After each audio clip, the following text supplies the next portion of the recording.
ndani ya hii miaka mitano ya Mheshimiwa Rais Dr. Samia Suluhu Hassan kuna mabadiliko makubwa sana yamefanyika katika kuimarisha mashirika ya umma, hususan kwenye swala la utendaji, lakini vile vile bodi zao, kuwapata wajumbe wao wale wakurugenzi wa bodi, lakini katika kuwapata watendaji na kadhalika.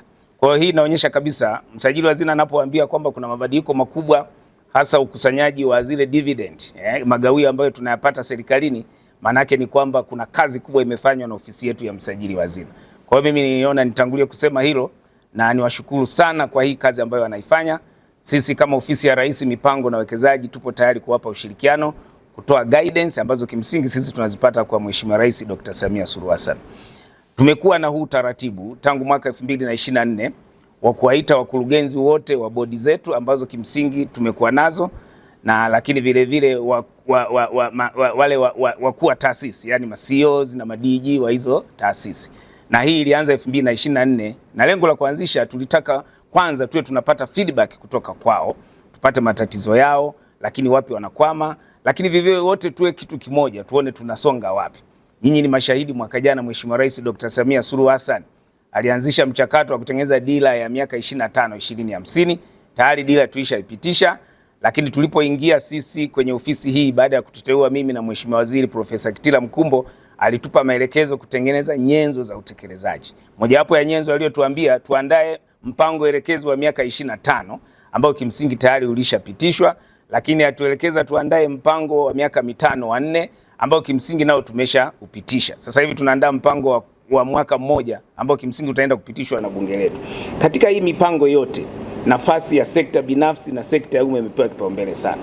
Tunategemea 70% ya uchumi wetu utachangiwa na sekta binafsi, lakini haya mashirika ya umma yamepewa nafasi ya 8% kuchangia, lakini serikali kuu itachangia 22%. Sasa kama tunataka mashirika ya umma hususan hata yale ambayo sisi tuna share chache iweze kuchangia, lazima kazi ifanyike. Kwa hiyo hiki kilichofanywa na msajili wa hazina ndani ya hizi siku 3 ni cha muhimu sana. Kwanza ni utekelezaji wa dira ya 2050, lakini ni utekelezaji wa mpango wetu wa miaka mitano, lakini natambua vile vile ofisi ya msajili wa hazina imeandaa na yenyewe mpango wa miaka mitano wa ofisi ya msajili, mpango wa miaka 25 wa ofisi ya msajili wa hazina kwa ajili ya kuhakikisha kwamba wapi tunafikisha mashirika ya umma, lakini vile vile uwekezaji wetu sisi ambao kimsingi serikali na hisa chache. Kwa hiyo mimi niwapongeze na nitoe wito kwamba mafunzo yaliyotokea hapa, session hii imekuwa ya muhimu sana. Nimepata taarifa kwamba kulikuwa na wasilishaji mbalimbali hususan kwenye masuala ya uongozi, usimamizi wa makampuni, lakini kuangalia vihatarishi vya kiuchumi na kiuwekezaji na mambo mengine.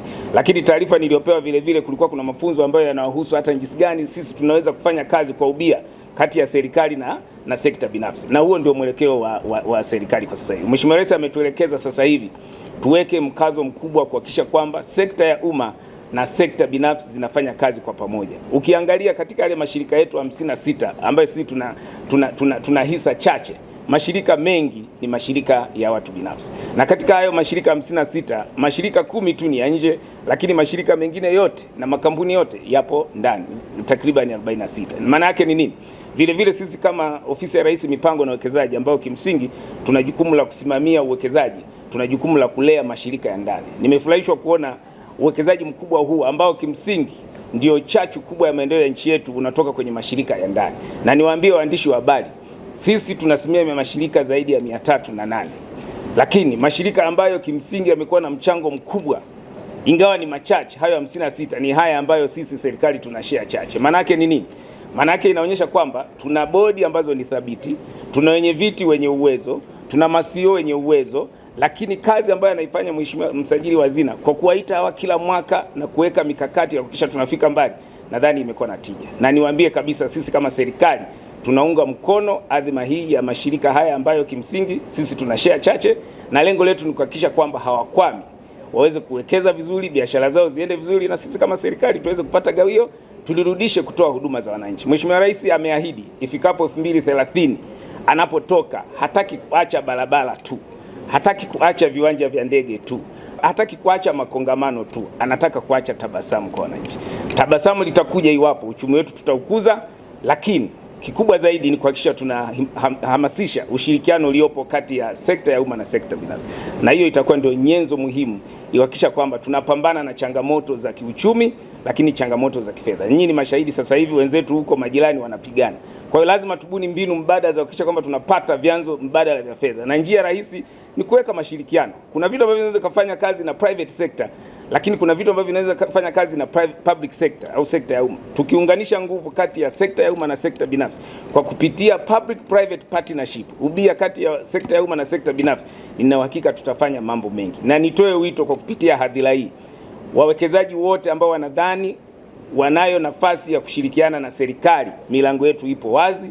Tuna kituo chetu pale Wizara ya Fedha kinaitwa PPP Center, Public Private Partnership Center, ambayo kimsingi tunafanya kazi kwa karibu sana na ofisi yetu ya mipango na uwekezaji. Waje walete maandiko yao, lakini wapitie kwa msajili wa hazina, tuyapitie tuone jinsi gani tunaweza tukawapa ile miradi ambayo tunaweza tukashirikiana. Kuna ujenzi wa barabara, kuna miundombinu mbalimbali huko, tunajenga masoko, lakini tunajenga bandari na vitu vingine. Nyinyi ni mashahidi, bandari yetu ya Dar es Salaam sasa hivi inafanya vizuri sana. Kulikuwa kuna kelele nyingi wakati tumewaleta wenzetu wale kwa ajili ya kuwekeza, lakini sasa hivi ni mojawapo ya maeneo ambayo yanachangia kwa kiasi kikubwa sana kwenye uchumi wa nchi, lakini kwenye mapato ya serikali. Hayo mapato ndio yanaenda kujenga zahanati. Hayo mapato ndio yanaenda kupeleka vifaa huko kwenye hospitali. Hayo mapato ndio yanajenga hizi barabara.